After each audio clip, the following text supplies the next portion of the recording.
connais cette sensation. Tu passes 1 heure avec quelqu'un, une conversation banale, rien de conflictuel, rien de dramatique. Vous avez parlé, peut-être ri, peut-être échangé des nouvelles, et pourtant, quand cette personne s'en va, tu te sens vidé, pas fatigué comme après une journée de travail, pas fatigué comme après un effort physique, vidé, comme si quelque chose en toi avait été aspiré. Tu t'assieds, tu as besoin de silence, tu as besoin de récupérer, et tu te demandes ce qui vient de se passer. Parce que sur le papier, il ne s'est rien passé. Et puis il y a l'inverse, ces personnes avec qui tu peux passer des heures, des conversations intenses, parfois difficiles, et à la fin, tu te sens plus vivant qu'avant, rechargé, nourri. Quelle est la différence ? Pourquoi certaines personnes te vident alors que d'autres te remplissent ? J'ai mené une enquête sur ce phénomène et ce que j'ai découvert va bien au-delà des explications simplistes qu'on trouve habituellement. Parce que non, ce n'est pas toujours l'autre le problème. Et non, la solution n'est pas toujours de couper les ponts. Dans cette enquête, on va explorer 4 pistes. La première concerne les mécanismes psychologiques invisibles qui se jouent dans toute interaction humaine. La deuxième vient de traditions anciennes qui ont cartographié ces phénomènes depuis des siècles. La troisième te concerne directement. Elle pose une question inconfortable. Et si c'était parfois toi qui créais les conditions de cet épuisement ? La quatrième est pratique. Des outils concrets pour naviguer ces situations sans te perdre. Je te préviens, cette enquête va te demander de l'honnêteté envers toi-même. Avant d'entrer dans le vif du sujet, je veux qu'on s'accorde sur quelque chose. Ce phénomène dont on parle,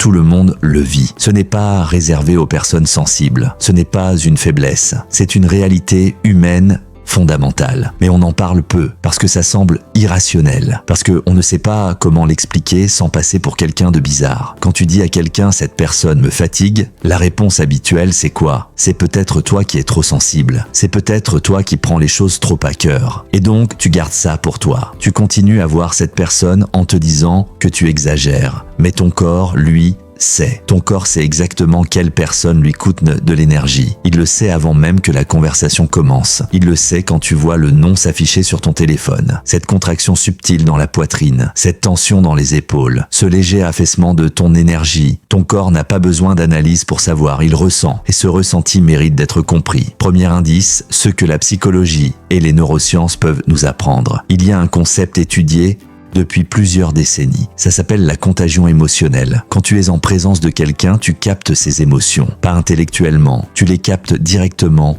presque physiquement. Comment ça fonctionne ? Ton cerveau est équipé de neurones miroirs. Ces neurones s'activent non seulement quand tu ressens une émotion, mais aussi quand tu observes quelqu'un d'autre exprimer cette émotion. En d'autres termes, ton cerveau simule en permanence ce que vivent les personnes autour de toi. Quand tu parles avec quelqu'un d'anxieux, une partie de ton cerveau active les mêmes circuits que si toi-même tu étais anxieux. Ce n'est pas de la magie, c'est de la neurobiologie. Mais ça n'explique pas tout, parce que parfois tu côtoies des personnes qui traversent des moments difficiles et tu ne te sens pas vidé. Tu te sens peut-être touché, ému, mais pas vidé. Alors que d'autres personnes qui ne semblent même pas négatives en surface te laissent complètement à plat. Qu'est-ce qui fait la différence ? La différence qui est l'adhérence et c'est la direction de l'échange. Dans toute interaction humaine, il y a un flux, quelque chose qui circule entre les deux personnes. Dans les interactions saines, ce flux va dans les deux sens. Tu donnes, tu reçois. L'autre donne, l'autre reçoit. Dans les interactions déséquilibrées, le flux ne va que dans un sens. Tu donnes, tu donnes,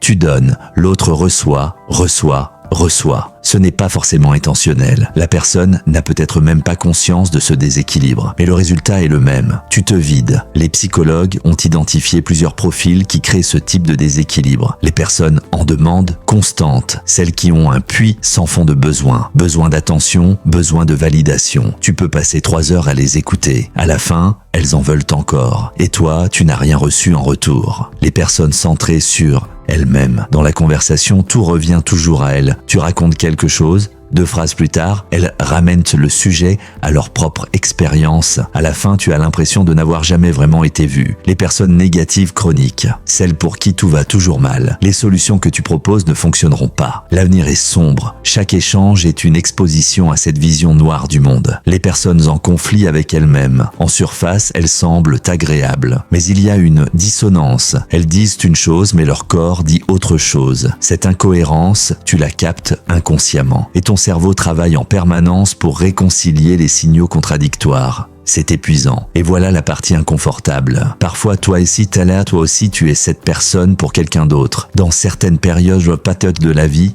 on n'a pas la capacité de donner. On ne peut que recevoir. C'est humain. Mais c'est important de le reconnaître. Deuxième indice, on sort des laboratoires pour explorer ce que des traditions plus anciennes ont observé. Cette réalité des personnes qui nous fatiguent n'est pas nouvelle. Les sages de toutes les traditions l'ont remarqué depuis des millénaires. Ils ont simplement utilisé un vocabulaire différent, un concept qu'on retrouve dans presque toutes les cultures. L'idée que les êtres humains ont un champ d'énergie, une enveloppe subtile qui entoure le corps physique. En Inde, on appelle ça le prana ou l'aura. En Chine, le chi. Au Japon, le ki. Les noms changent, le concept reste. Tu n'es pas seulement un corps physique, tu es aussi un corps énergétique. Et ce corps énergétique interagit avec celui des autres. C'est pour ça que tu peux entrer dans une pièce et sentir immédiatement l'ambiance, avant que quiconque ait dit un mot. C'est pour ça que certaines personnes semblent illuminer une pièce quand elles entrent, et que d'autres semblent l'assombrir. Dans ces traditions, les personnes qui fatiguent les autres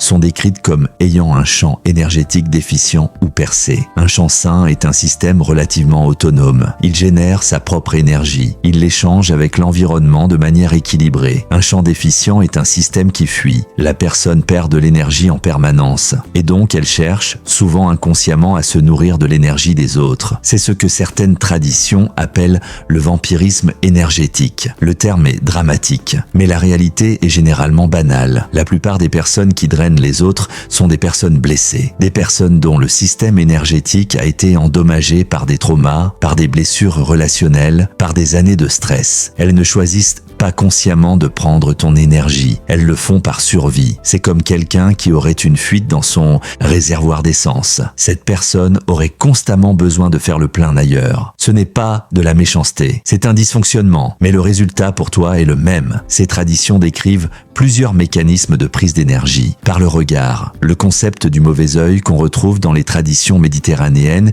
et moyen-orientales. Par la parole, les mots ne sont pas neutres énergétiquement. Certaines personnes parlent d'une manière qui te nourrit, d'autres d'une manière qui te draine. Par la simple présence, certaines personnes n'ont même pas besoin de te parler. Leur simple présence dans la même pièce te fatigue. Ces observations anciennes correspondent de manière troublante à ce que les recherches modernes sur les interactions sociales ont mis en évidence. Troisième indice, et celui-là va peut-être piquer un peu. Jusqu'ici, on a parlé des autres, mais il y a une question qu'on évite souvent de poser.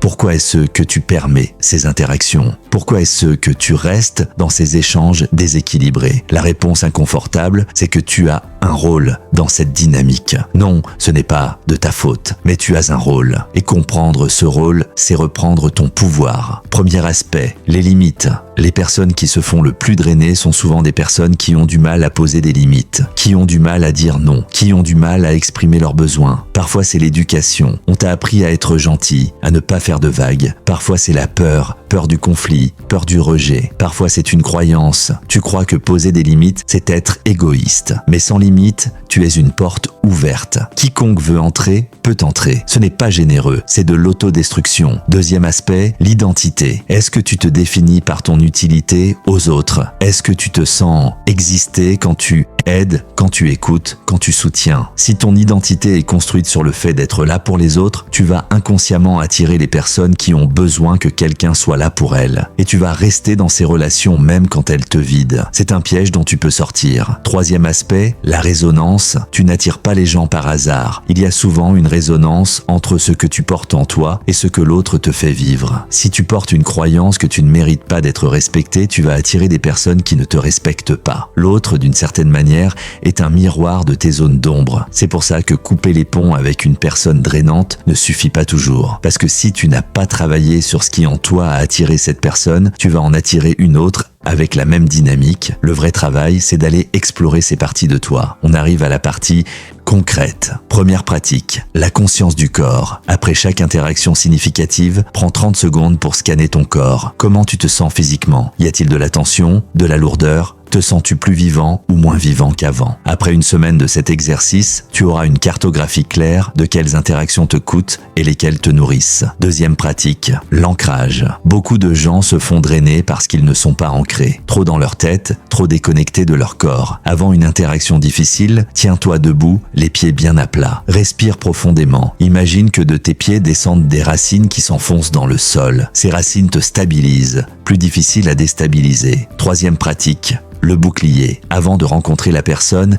imagine une lumière qui t'entoure, une bulle protectrice, perméable à ce qui te nourrit, imperméable à ce qui te draine. Tiens cette image quelques secondes avant l'interaction. Quatrième pratique. Le nettoyage. Après une interaction drainante, il faut nettoyer. L'eau. Prendre une douche en visualisant l'eau qui emporte tout ce qui n'est pas à toi. Le mouvement. Bouger ton corps déplace l'énergie stagnante. Le souffle. Respirer profondément en imaginant qu'à chaque expiration tu expulses ce qui n'est pas à toi. La nature. Marcher dehors, toucher un arbre. La nature absorbe les énergies lourdes. Cinquième pratique. Les limites. Reconnaître quand une limite doit être posée. Ton corps te le dit. Poser la limite clairement mais sans agressivité. J'ai besoin de faire une pause. Je n'ai pas la disponibilité pour cette conversation maintenant. Tenir la limite, ne pas céder aux pressions. Ce n'est pas être méchant, c'est prendre soin de toi. Sixième pratique. Le travail intérieur. Pourquoi tu laisses les gens dépasser tes limites? Quelles blessures anciennes ces relations viennent-elles toucher? Ce travail peut se faire seul,